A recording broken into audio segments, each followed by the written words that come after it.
YouTube, it's me, the coffee shop, aka Hannah.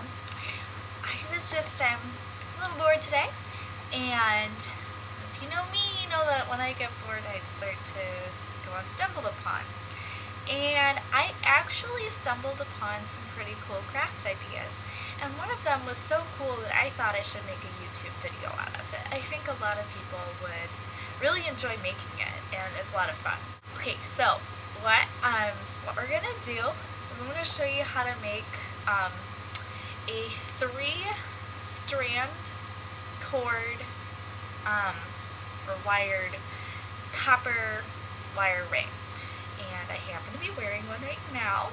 It's not my best one, but I think it was one of the first ones I made.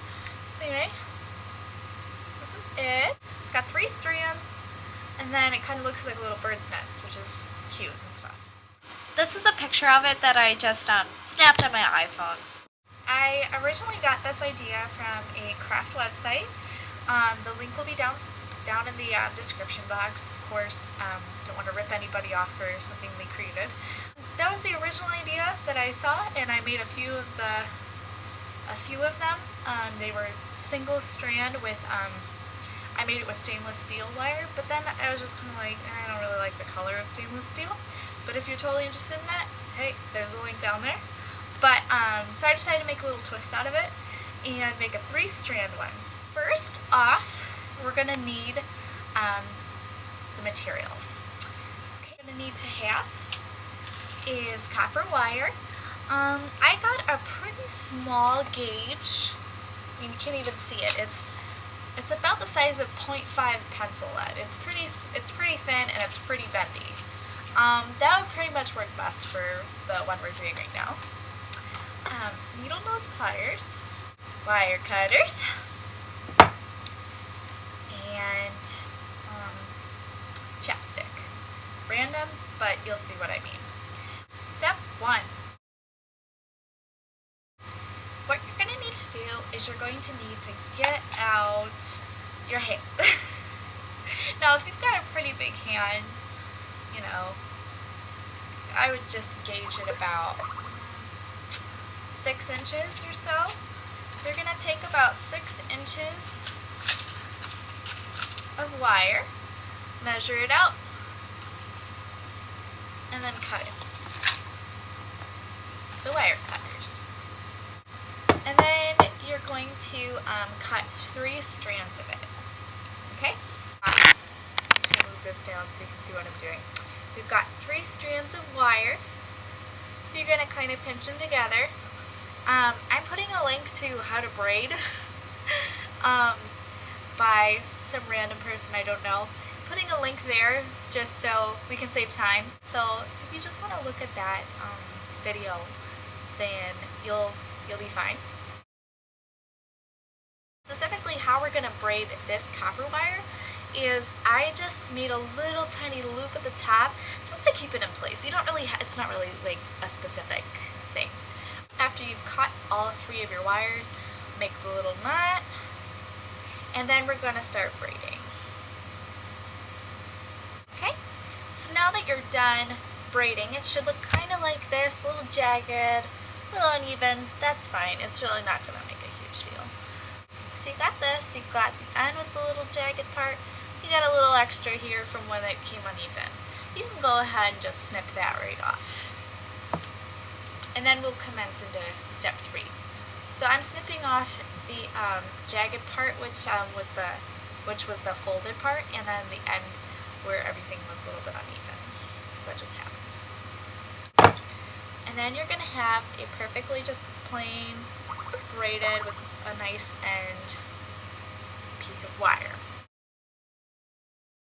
This is where your chapstick comes in. You're not actually going to use it for your chapped lips unless you really have chapped lips. That's totally okay. It's your prerogative. Do whatever you want. But what we're going to do for this is we're going to start and we're going to wrap it around the chapstick. That way you can get a gauge. It's pretty finger sized.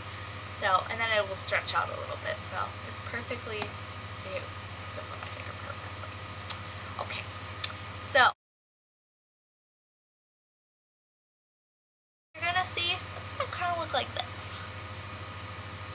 going to wrap around twice-ish. If it's a little bit more, hey, that's cool too. You can always cut it off. If it's a little bit less, hey, give it to someone who has a really small finger. Just the price to pay, man. Okay, so what you're going to do is you're going to see one of these ends up here. Yeah, you're going to see one of these ends right up here. You're going to bend it, and you're going to bend it upwards, and then you're going to make a loop. Your loop should lie pretty flat, kind of like this. Well, except for this little jagged edge right here. Okay, so your loop should lie pretty flat like that. Doesn't matter what this thing is doing right here. This little end, doesn't matter. We'll fix that. And it's good to have a little bit on the outside, a little extra. Don't try to make the loop lined up or anything like that. Okay, so then you have the bottom other end. See this right here? That's an end. What you're going to do is you're going to bend it upwards, and you're going to feed it through the loop from the underside. This is where the fun comes in. This is step 5. Step 5, you're going to notice that these two little ends are coming out. One of them is the end of the loop, and one of them is coming out through the loop. The one that's coming out through the loop, you're going to reach around. Now keep in mind, don't pull it too hard, because this will determine how big your ring will get. So you're going to pull it through. Let's say I've got pretty small fingers, so I can pull it through a little bit more. I'm going to wrap it around the loop again. See, this is the loop right here. You're going to wrap it around the loop, this top part here.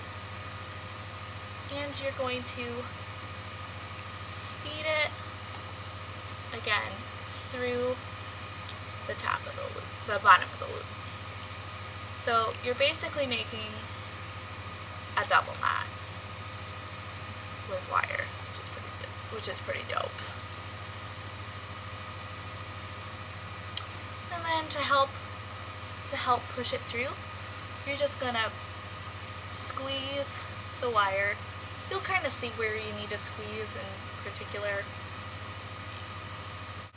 If you need help just pulling it through, that's fine too.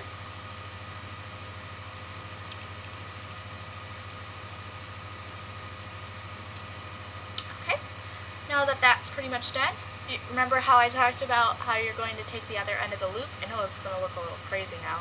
This is the other end of the loop for me. You take that and you're going to wrap it around the knot. Down here. And wrap it around so it's safe and secure right at home right there. Now you got a little bit of a jagged knot and it's kind of protruding, so that's kind of not desirable.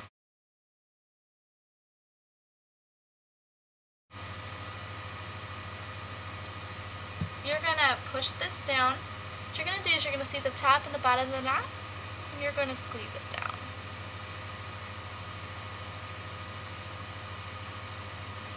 And you're just going to flatten it, pinch the ends of the knot together, and keep flattening it and squeezing it, and pressing down. Now, something interesting to note, you might want to watch out for where those ends were. They're going to be a little bit sharp. So if any of them are popping out at the bottom or the inside, just kind of take your wire, maybe pull it out again, flip it around. That's the fun of it. No two of them look alike. I have a little bit of a jagged end coming out here. You can just snip that, and voila! You have a copper wire braided ring. It looks really cute, doesn't tarnish, it's really fun. That is how you make a copper wire braided ring, and it's really fun for gifts, and yeah, so it's fun talking to you. And if you need any help or have any questions, like, hey, that step didn't make any sense to me, feel free to shoot a comment or a personal message, and I'd love to get back to you. It's lots of fun. So, hope you have a good day, YouTube.